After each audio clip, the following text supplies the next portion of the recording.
Shalom saudara-saudara, kita akan melihat Kejadian pasal 32 ayat 22 sampai dengan 32 yang diberi tema Aku telah melihat Allah. Nah, ini beranjak dari pengalaman Yakub yang berjumpa dengan Allah dalam proses kepulangannya dari rumah pamannya Laban menuju negerinya dan bertemu dengan kakaknya Esau. Nah, hal yang penting untuk kita cermati bersama, saudara-saudara, sebelum kita masuk lebih jauh dalam memahami teks ini, saya mau ingatkan kita. Ada banyak orang terjerembab di dalam konsep ini, yaitu bahwa ketika mereka membaca satu nats, mereka langsung buru-buru untuk menangkap atau segera untuk mendapatkan apa yang menjadi pesan-pesan moral, apa yang menjadi hukum-hukum moral, apa yang menjadi karakter-karakter moral yang ada di dalam teks yang sedang kita bicarakan. Saya mau katakan itu bukan hal yang primer dalam memahami teks ini. Saya bukan menolak atau tidak terima dengan hukum-hukum moral atau ajaran-ajaran moralitas atau pandangan-pandangan tentang hukum moralitas yang ada di dalam teks ini. Tapi itu sekunder.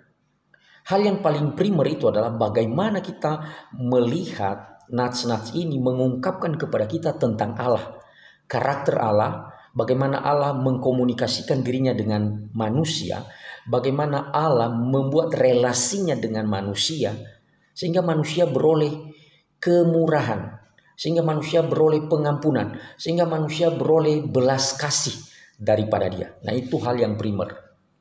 Jadi bukan tentang manusia, sebenarnya teks-teks ini bicara bukan tentang manusia, tapi tentang Tuhan.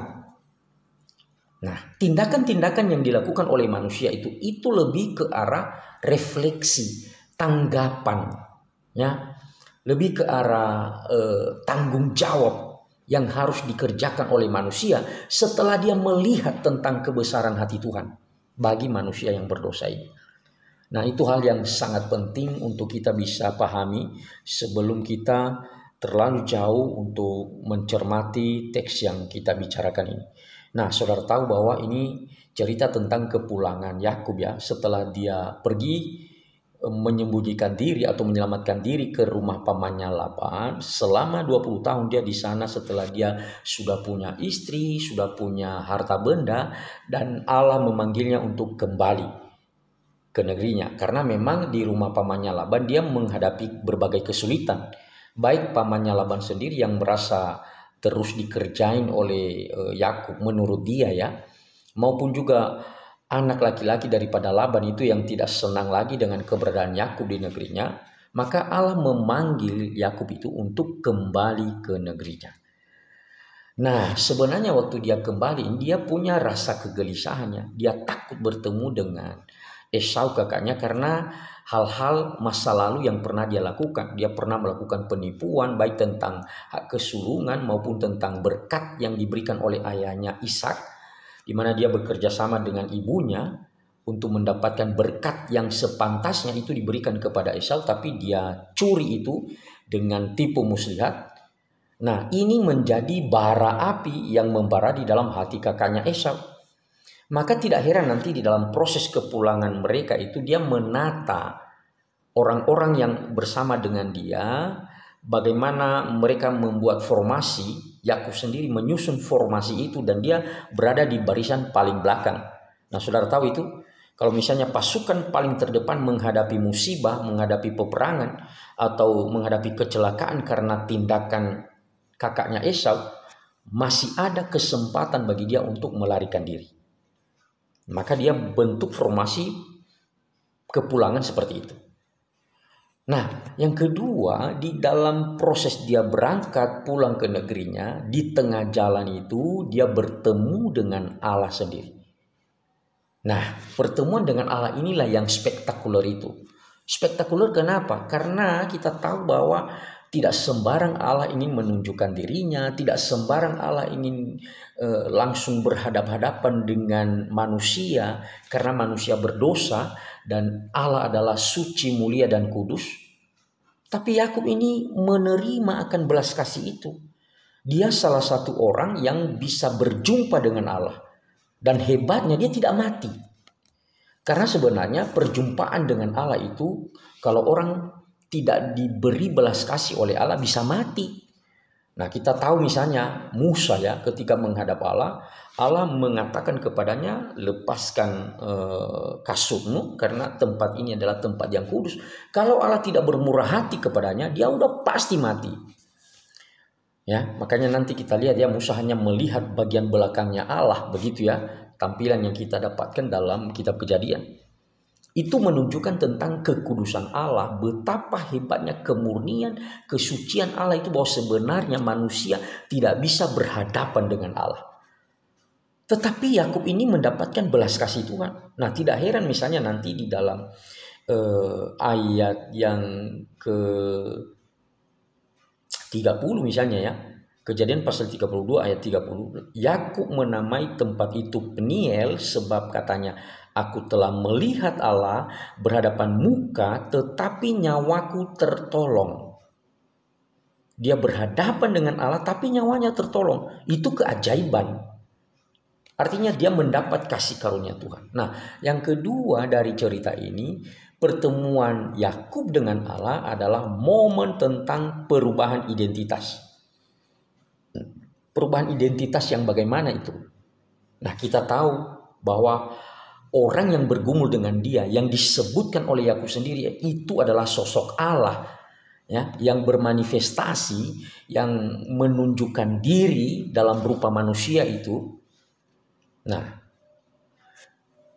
manusia itulah yang meminta kepadanya untuk mengasih tahu siapa namanya. Ketika dia bertanya, siapa namamu? Dan Yakub mengatakan Yakub, yang artinya ya ada dua pengertiannya tentang nama Yakub, yaitu pemegang tumit dan juga penipu. Lalu manusia itu, laki-laki itu mengatakan kepadanya, oh sekarang kamu namanya bukan lagi Yakub, tapi Israel. Nah, Israel itu apa? Allah yang melindungi, Allah yang memelihara, Allah yang menjaga. Nah, jadi ada momen di situ perjumpaan Yakub dengan Allah, terjadi di situ momen perubahan identitas. Sekarang Yakub diberi identitas yang baru. Artinya ada perubahan. Ada momen di mana masa lalu Yakub yang penuh dengan dosa, yang penuh dengan penipuan, yang penuh dengan keserakahan, yang penuh dengan kekejian, yang penuh dengan tipu muslihat, sekarang diberi identitas yang baru. Identitas yang baru seperti apa? Bahwa yang melindungi engkau sekarang adalah Allah sendiri. Yang memegang engkau sekarang adalah Allah sendiri. Ya, yang bertanggung jawab kepadamu sekarang adalah Allah sendiri. Itu besar, saudara. Ya, itu spektakuler. Di mana Yakub itu yang adalah manusia berdosa sebenarnya sedang menggambarkan kita juga yang adalah manusia berdosa. Ya, keberadaan Yakub itu menggambarkan tentang situasi seluruh umat manusia. Di mana bahwa Yakub sendiri bukannya dia yang mengusahakan untuk perbaikan. Bukannya dia yang mengusahakan untuk perubahan identitas itu. Bukannya dia yang ingin betul-betul berubah, bertobat di hadapan Allah. Enggak. Tapi Allah sendiri yang datang. Allah sendiri yang mencoba mempercayakan kemuliaannya kepada Yakub. Karena Yakub sekarang disebut sebagai umatnya. Allah lah yang memelihara dia, Allah lah yang memegang dia. Nah, jadi itu semacam satu momen di mana Allah melakukan sesuatu yang sangat besar. Dia mempercayakan kemuliaan namanya kepada manusia berdosa ini. Sekali lagi, dia mempercayakan kemuliaan namanya kepada Yakub sang pendosa ini. Itu luar biasa. Nah, jadi di dalam pergumulan itu, dia bergumul dengan Allah itu, dengan sosok yang disebutkan di situ seorang laki-laki.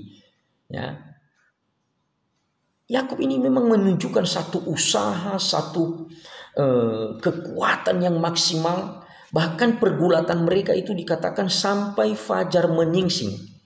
Malam sampai fajar menyingsing. Artinya berarti semalam-malaman mereka bergumul. Nah, tapi di akhir itu atau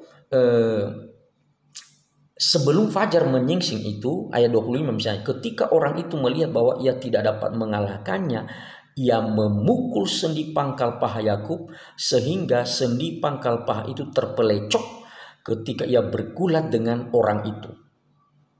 Tindakan terakhir yang dilakukan oleh orang itu yang adalah manifestasi daripada Allah sendiri, dia memukul pangkal paha. Itu artinya apa? Nah, kita melihat di sini semacam ada paradoks ya. Ada paradoks. Ya.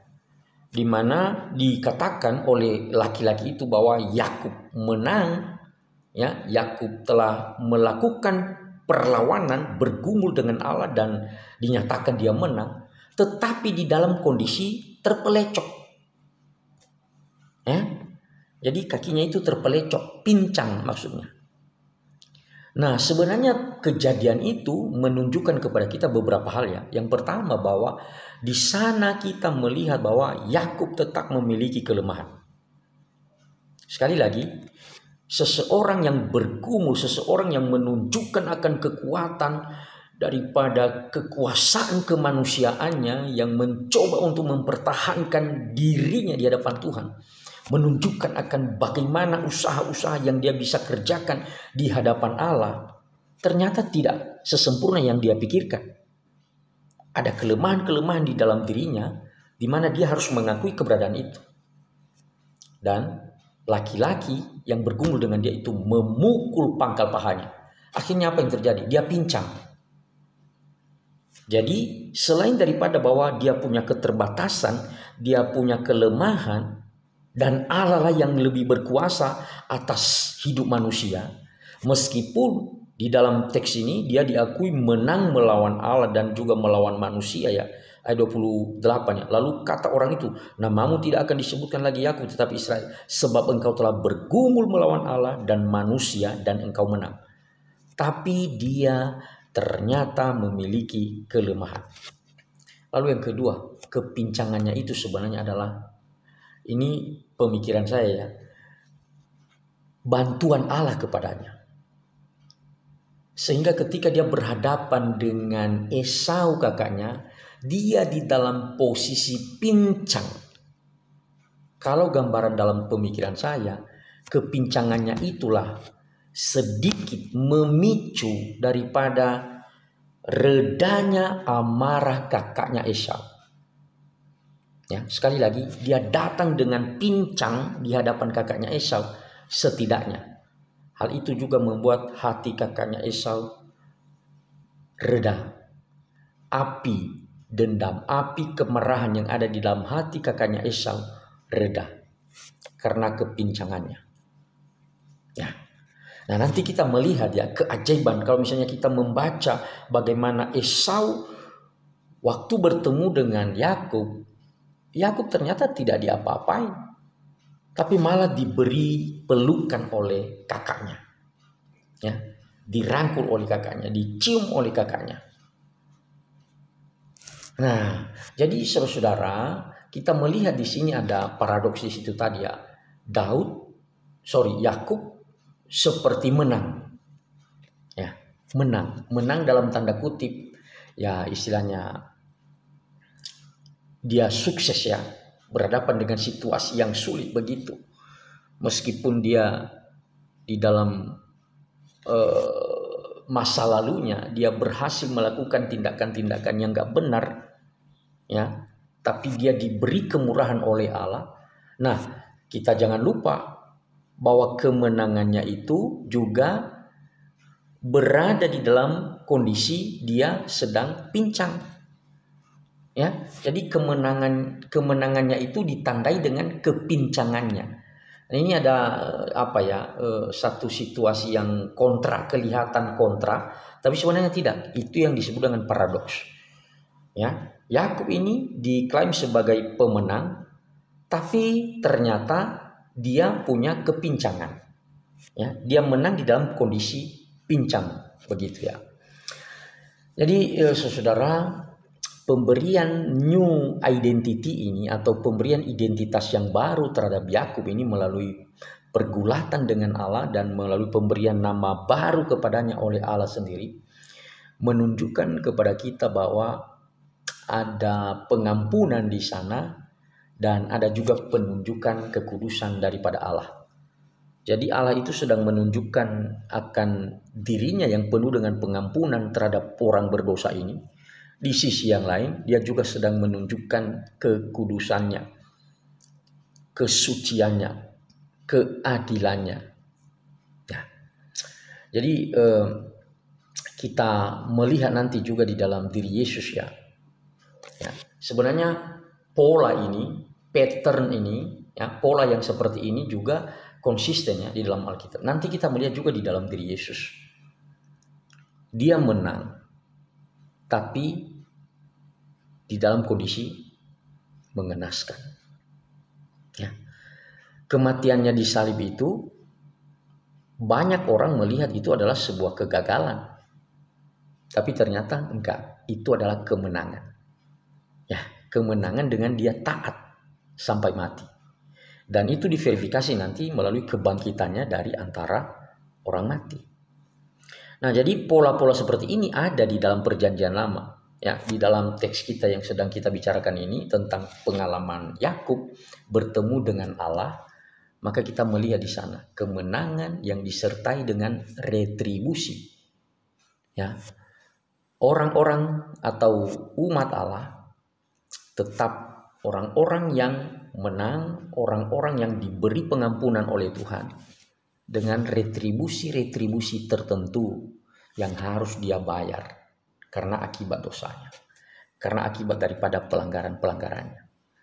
Ya, jadi jangan terkecoh ya menjadi pengikut Kristus itu. Jangan berpikir bahwa kita hanya fokus pada berkat, pada pengampunan, pada kasih setia Tuhan. Nah, kita lupa akan kekudusan Allah, kesucian Allah yang justru sangat-sangat kentara di dalam teks-teks yang kita sedang bicarakan ini. Tuhan Yesus memberkati. Ya. Yakub melihat Allah dan Allah ternyata menunjukkan belas kasih kepadanya. Amin.